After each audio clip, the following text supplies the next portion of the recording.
નમસ્કાર, વિશેષ રજૂઆતમાં આપનું સ્વાગત છે. હું છું પંકજ. ઓમિક્રોન વેરિયન્ટના ખતરાને ટાળવા ભારતનો મહત્વનો નિર્ણય. 12 દેશમાંથી આવતા પ્રવાસીઓ માટે ગાઈડલાઈન જાહેર કરાઈ છે. 72 કલાકની અંદર કરેલો આરટીપીસીઆર ફરજિયાત રહેશે અને ભારત આવનારને 7 દિવસ ક્વોરન્ટાઇન રહેવું ફરજિયાત રહેશે. અને ક્વોરન્ટાઇનનો સમયગાળો પૂરો થતાં ફરીથી આરટીપીસીઆર ટેસ્ટ કરવાનો રહેશે. 14 દિવસ દરમિયાન ક્યાં ક્યાં ગયા તેની જાણકારી પણ આપવી પડશે. મોરિશિયસ, ઝિમ્બાબ્વે, યુરોપ, દક્ષિણ આફ્રિકાથી આવનારા જે પ્રવાસીઓ છે તેમના માટે આ નિયમ લાગુ કરાયો છે. સાથે સાથે બ્રાઝિલ, બોત્સવાના, બાંગ્લાદેશ, ચીન, સિંગાપુર, હોંગકોંગ, ઇઝરાયલ અને ન્યૂઝીલેન્ડ માટે આ નિયમ લાગુ છે. પોઝિટિવ આવનારના સેમ્પલ જીનોમ સિક્વન્સિંગ માટે લેબમાં મોકલાશે. ઓમિક્રોન નામનો વેરિયન્ટ હાલમાં અનેક દેશોમાં તરખાટ મચાવી રહ્યો છે. આ વેરિયન્ટ અનેક ગણો ઝડપથી ફેલાતો હોવાથી મોટો ખતરો તોડાઈ રહ્યો છે.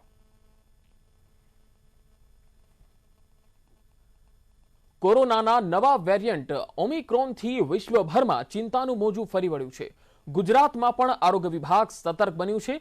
ફરી કોરોનાના ખતરાને જોતા ઉદ્યોગ જગત અને વેપારીઓ પણ ચિંતાતુર બન્યા. કોરોનાનો ડેલ્ટા વેરિયન્ટ અતિ ખતરનાક ગતિથી ફેલાતા ઓમિક્રોન વેરિયન્ટથી ગુજરાતને બચાવવા એરપોર્ટ પર સઘન ચેકિંગ કરાઈ રહ્યું છે. અમદાવાદ એરપોર્ટ પર સ્ક્રીનિંગ અને આરટીપીસીઆર ટેસ્ટ કરવામાં આવી રહ્યા છે.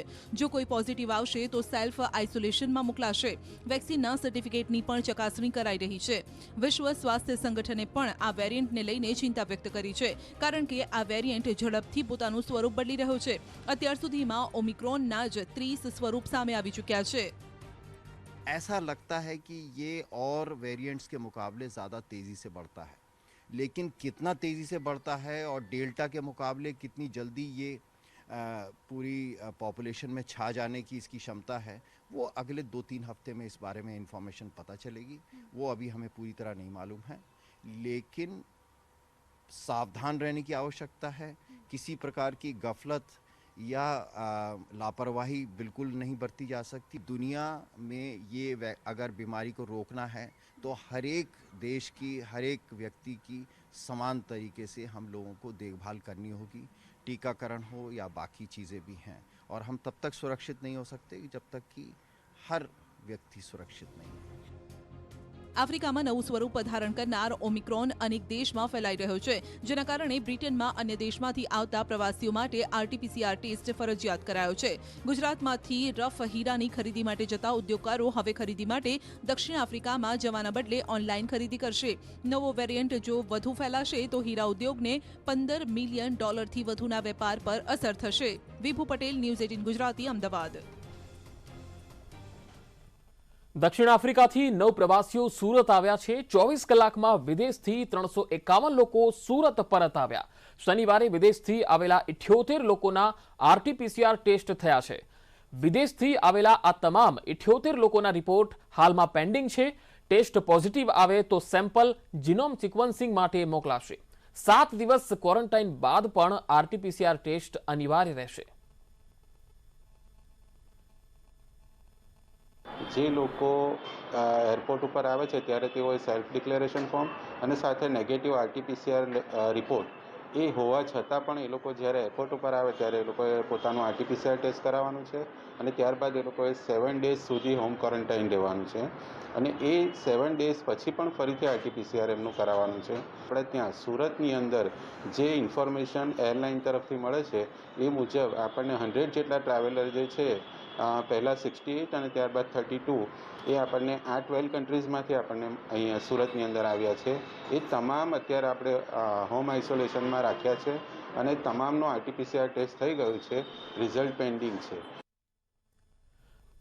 તો દક્ષિણ આફ્રિકામાં મળેલા કોરોના વાયરસના નવા વેરિયન્ટ ઓમિક્રોનને લઈને હાલમાં જ એક માહિતી થોડી રાહત આપનારી પણ છે. દક્ષિણ આફ્રિકાના તબીબનું કહેવું છે કે ઓમિક્રોન વેરિયન્ટથી સંક્રમિત દર્દીઓમાં ખૂબ જ સામાન્ય લક્ષણ હોય છે અને ઘરે રહીને પણ તેની સારવાર કરી શકાય છે. આ કહેવું છે ડોક્ટર એન્જેલિક, કે જેઓ દક્ષિણ આફ્રિકાના જે ડોક્ટરોનું એસોસિએશન છે તેના તબીબ છે.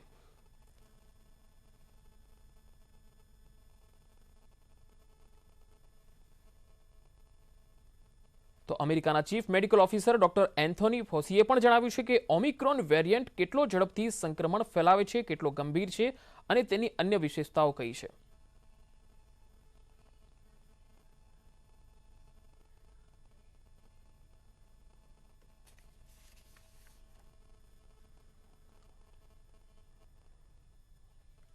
તો કોરોનાના નવા વેરિયન્ટ ઓમિક્રોનને લઈ વિશ્વભરમાં ખળભળાટ છે. કેન્દ્રની સૂચના બાદ સુરતમાં મહાનગરપાલિકાનું તંત્ર પણ એલર્ટ બન્યું છે. કોરોના વાયરસને લઈને હજુ પણ વિશ્વ આખાની અંદર પડકારો વધતા દેખાઈ રહ્યા છે. નવા વેરિયન્ટના કારણે ફરી એકવાર જીવનું જોખમ ઊભું થતું દેખાઈ રહ્યું છે. સુરતના ઇન્ફેક્શન સ્પેશિયાલિસ્ટ ડોક્ટરે પણ કહ્યું છે કે ખૂબ જ ઝડપથી સ્પ્રેડ થતો આ ઓમિક્રોન વેરિયન્ટ ચિંતાનો વિષય છે. नए वेरिएंट को लेकर एक बार डब्ल्यूएचओ ने फिर से अलर्ट जारी किया है. इस विषय पे बात करने के लिए हमारे साथ डॉक्टर एन.के. अरोड़ा मौजूद हैं. सर, ये बताइए कि जो नया वेरिएंट है उससे किस तरीके से लोगों को सावधान रहने की ज़रूरत है और कितना खतरनाक है ये.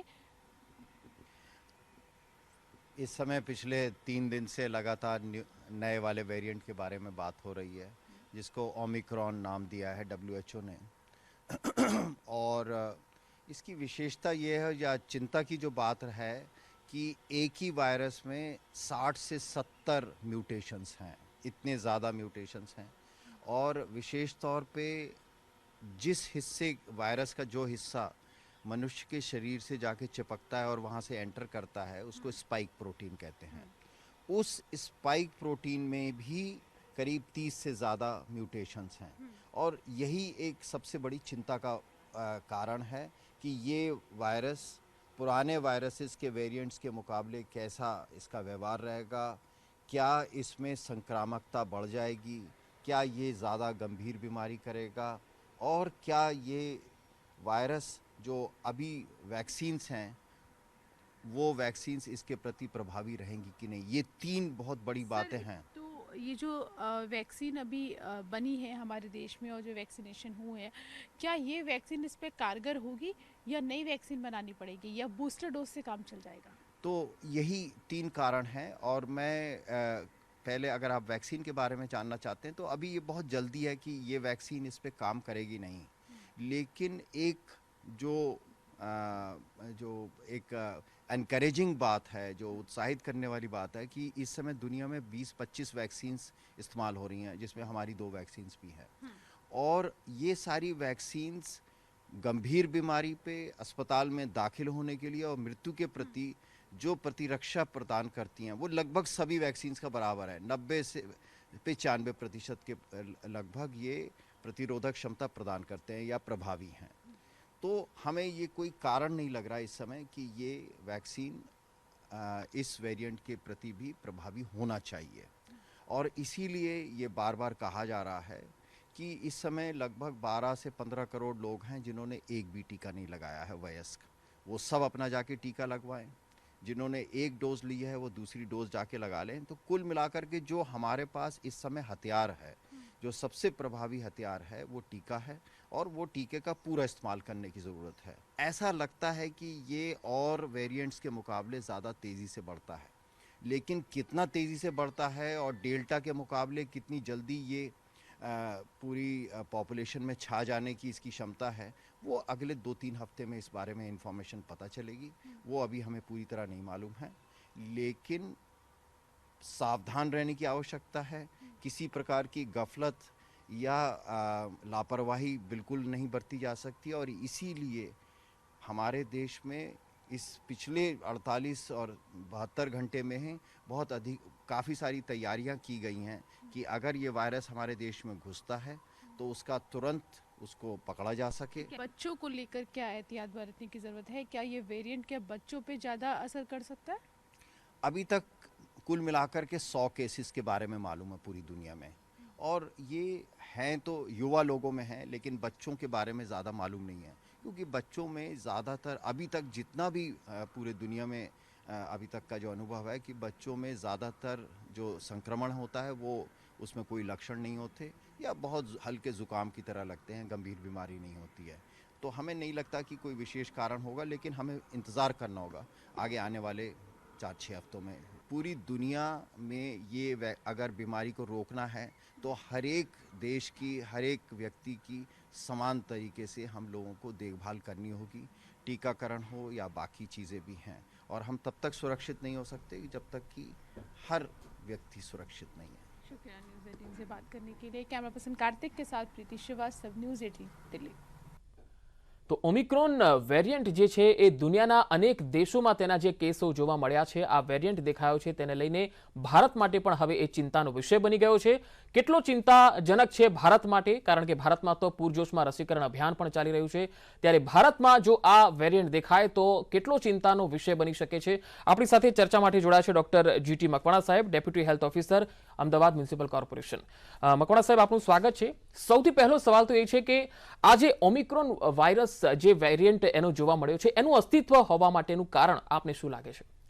જનરલી મારું એવું અંગત માનવું છે કે અત્યાર હાલમાં પૂરા ભારત વર્ષમાં આપણે વેક્સિનેશનના હિસાબે જે થર્ડ વેવ ઓલરેડી 3જી જુલાઈએ ઇન્ટરનેશનલ એજન્સીઓ અને નેટમાં જે કહે છે કે ચાલુ થઈ ચૂક્યો છે, છતાં પણ આપણા વેક્સિન કવરેજના હિસાબે ત્રીજી વેવ આપણે ત્યાં આવી નથી. અત્યારે હાલમાં જે સાઉથ આફ્રિકામાં જે ઓમિક્રોન વેરિયન્ટ 1.1.529 નામનો જે વેરિયન્ટ જોવા મળ્યો છે, એની પણ અત્યારે હાલમાં આપણા દેશમાં એન્ટ્રી થશે એવું મારું માનવું નથી. છતાં પણ એક પ્રિકોશનરી મેજર તરીકે એરપોર્ટમાં, ડોમેસ્ટિક એરપોર્ટ ઉપર અને ઇન્ટરનેશનલ એરપોર્ટ ઉપર આપણે જેટલી ફ્લાઇટો આ હાઈ રિસ્ક કન્ટ્રીઝમાંથી આવે છે, ઓલરેડી લગભગ 12+ કન્ટ્રી, તો દરેક કન્ટ્રીની દરેક ફ્લાઇટોનું સ્ક્રીનિંગ, ઇવન એમણે જ્યારે બોર્ડિંગ કર્યું હોય ઇન્ટરનેશનલ પ્રોટોકોલ પ્રમાણે, તો એમણે છેલ્લા 72 કલાકનો RT-PCR રિપોર્ટ નેગેટિવ અને વેક્સિનેશન સર્ટી સાથે આવે જ છે.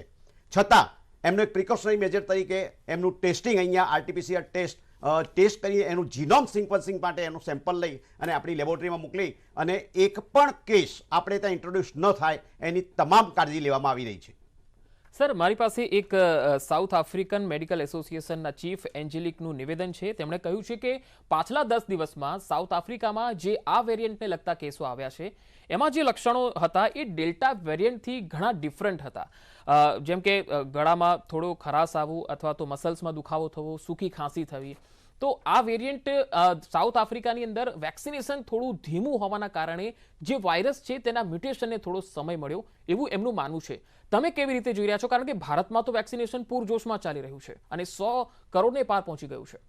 જનરલી મારું અંગત માનવું એવું છે કે અત્યારે હાલમાં વેક્સિનેશનમાં આપણે ઘણું બધું લીડિંગ સ્ટેટ ઉપર છીએ. ઇવન નેશનલ લેવલે, ઇવન ગુજરાત લેવલે અને કોર્પોરેશનમાં પણ આપણે પહેલો ડોઝ 100% પૂરો કરી ચૂક્યા છે. સેકન્ડ ડોઝ પણ ઓલમોસ્ટ 70% સુધી પહોંચી ગયા છે. એટલે બહુ ચિંતાનું વાતાવરણ નથી. એના જેટલા એન્ટીજેનિક સ્ટ્રક્ચર છે એની સામે આપણી એન્ટીબોડી છે જ. અને ઇવન આ વેરિયન્ટ સામે પણ બેઝિક લેવલની એન્ટીબોડીનું આમ કે ટાઇટર જોતા છેલ્લું ચેકિંગ થયું પ્રમાણે 80% આપણા સિટીઝન્સમાં એની એન્ટીબોડીનું લેવલ છે. તો એ આની સામે રક્ષણ મળશે. અત્યારે હાલમાં પણ આપ જોઈ રહ્યા છો કે ઇવન ક્યાંય પણ એવું ક્લસ્ટરિંગ કે કેસીસ હોય, ઇવન આપણા ડેલ્ટા વેરિયન્ટ કે ઓમિક્રોન સિવાયના કોઈ કેસીસ હોય એવું પણ ક્યાંય નજરે આવ્યું નથી. અને અમે સતત ચિંતિત છીએ અને સતત અમે એવા મોડ ઉપર ઊભા છીએ કે એક પણ ઓમિક્રોનનો કેસ જો અમારે ત્યાં આવે, ઇવન જેટલા આપણા પેસેન્જર્સ અમારે ત્યાં આવે છે એનું સ્ક્રીનિંગ એરપોર્ટ ઉપર તો થાય છે જ, એનું જીનોમ સિક્વન્સનું સેમ્પલ પણ લેવાય છે. એટલું જ નથી, પરંતુ ઘરે ગયા પછી પણ અમારા જે તે ઝોનની ટીમ એના ઘરે સતત વોચફુલ રહી છે કે 7 દિવસ પછી પણ એનું રિપીટ ટેસ્ટિંગ કરવામાં આવે અને ક્યાંક એવી પોઝિટિવિટી દેખાય તો એને તાત્કાલિક ધોરણે ત્યાં જ માઇક્રો કન્ટેનમેન્ટ કરી આ વાયરસને 14 દિવસમાં ત્યાં જ સ્થગિત કરી આગળ ફેલાવો ના થાય એવી તમામ જવાબદારી સાથે આપણે કામગીરી કરી રહ્યા છીએ. જી, આપણી સાથે ડોક્ટર કાર્તિક પરમાર પણ જોડાયેલા છે, associate professor. Doctor Kartik sir, આપનું પણ સ્વાગત છે. આપને મારો પહેલો સવાલ એ છે કે આ જે ઓમિક્રોન વેરિયન્ટ નવો જે આવ્યો છે, જેનાથી વિશ્વના ઘણા દેશોમાં ચિંતા ફેલાઈ છે, પહેલા તો આ વેરિયન્ટની ઘાતકતા કેટલી છે એ જરા જણાવશો. આ વેરિયન્ટ જે હમણાં જ આવ્યો છે ઓમિક્રોન, તો આપણે અત્યારે જે તે એની ઘાતકતા ઘણી ઓછી દેખાઈ રહી છે. અને આ વેરિયન્ટ માટે એવું કહેવાય છે કે આ વેરિયન્ટ 3 વસ્તુ કરી શકે છે, જેમાં એ રીઇન્ફેક્શન કરી શકે છે.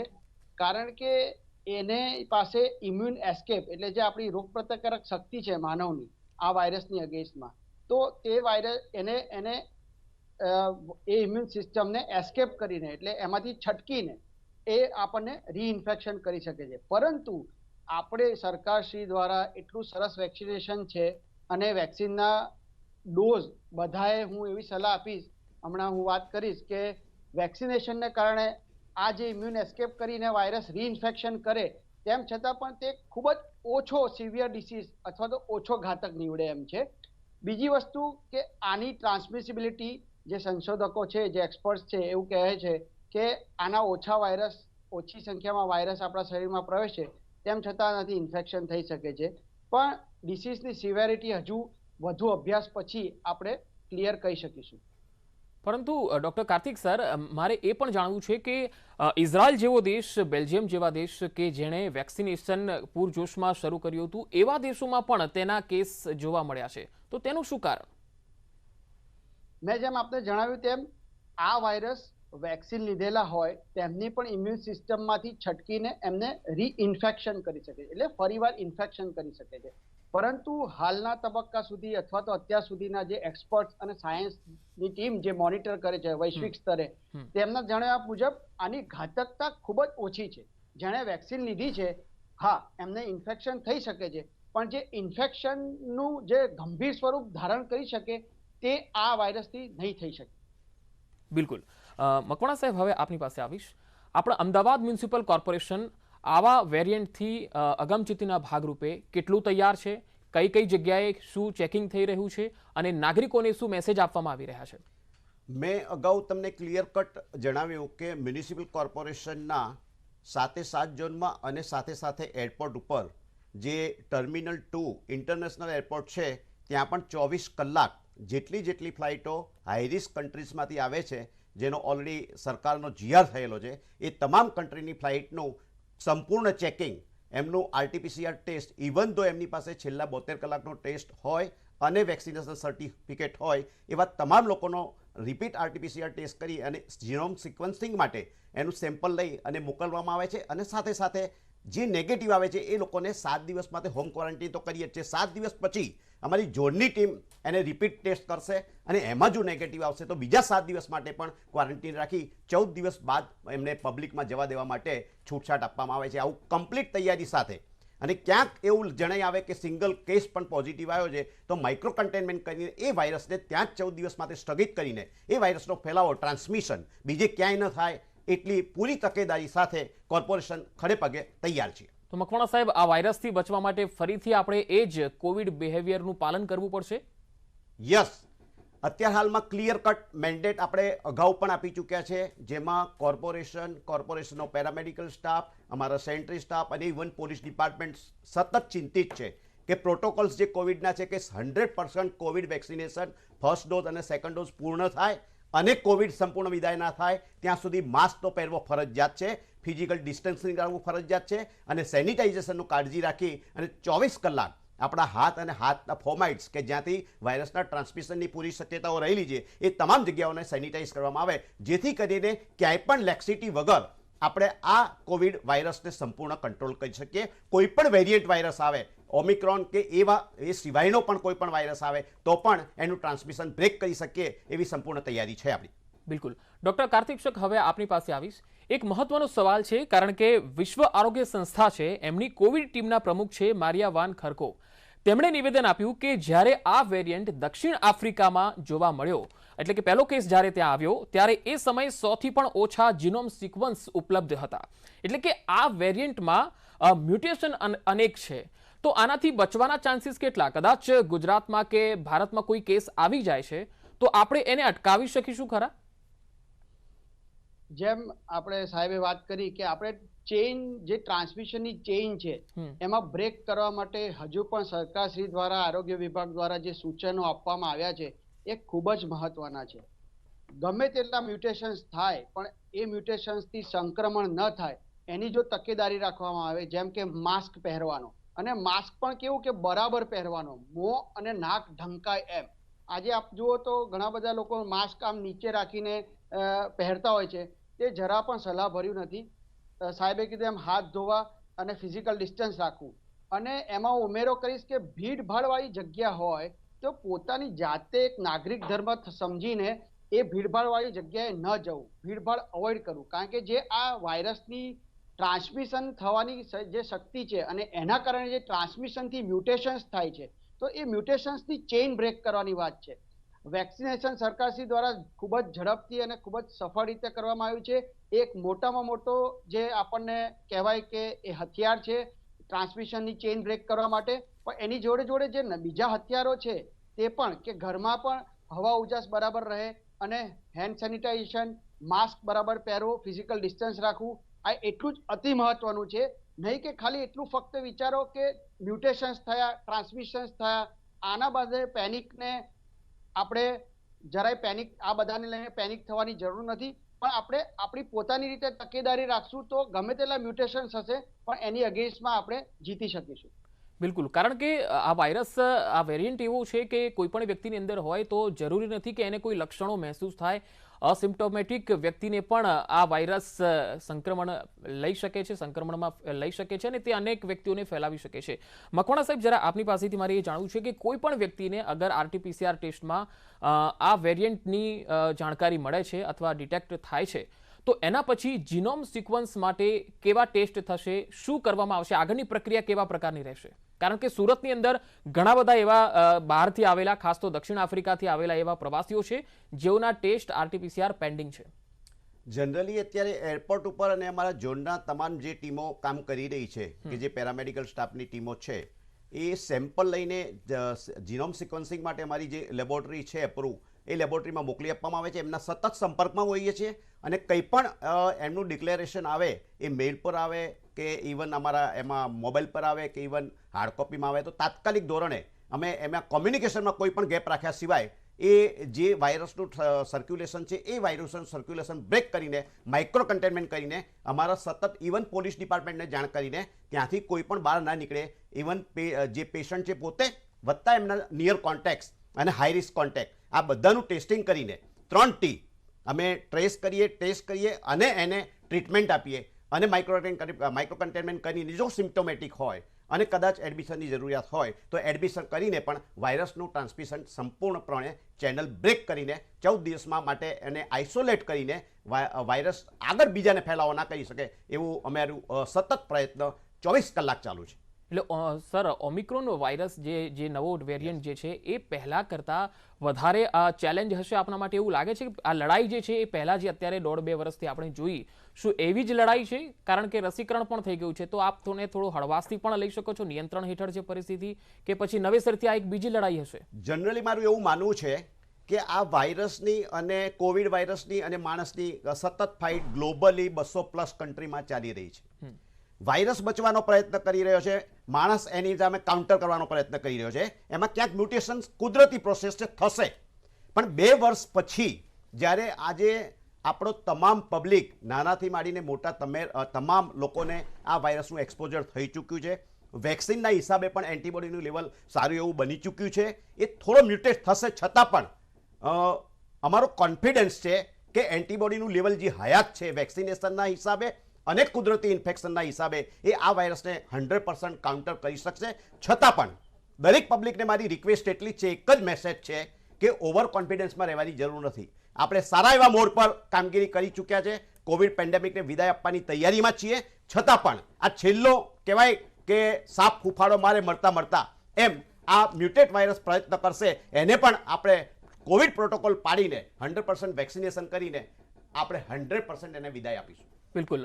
ડોક્ટર કાર્તિક સર, એક છેલ્લો સવાલ આપને પૂછવા માંગીશ. મેરીલેન્ડ વિશ્વવિદ્યાલયના તજજ્ઞ છે ફહીમ યુનુસ, તેમણે આજે જ ટ્વિટર પર એક ઇમેજ મૂકી છે અને તેમણે એ સાફ કહ્યું છે કે ડેલ્ટા વાયરસ જે છે એના કરતાં આ જે આપણો નવો જે વેરિયન્ટ આવ્યો છે એની ઘાતકતા એટલી નથી, ડેલ્ટાની વધારે હતી, ડેલ્ટા કરતાં વધારે નથી. અને એ પ્રોટીન વાયરસ મોડલ છે એના આધારે તેમણે આ ઇમેજ શેર કરી છે. મારે આપણી પાસેથી એ જાણવું છે કે આ પ્રોટીન વાયરસ મોડલ હોય છે એ કેવી રીતે હોય છે અને કેવી રીતે એ ડિટેક્ટ થતું હોય છે, કેવી રીતે વાયરસ એમાંથી મ્યુટેશન બદલતો હોય છે, પોતાનું સ્વરૂપ બદલતો હોય છે?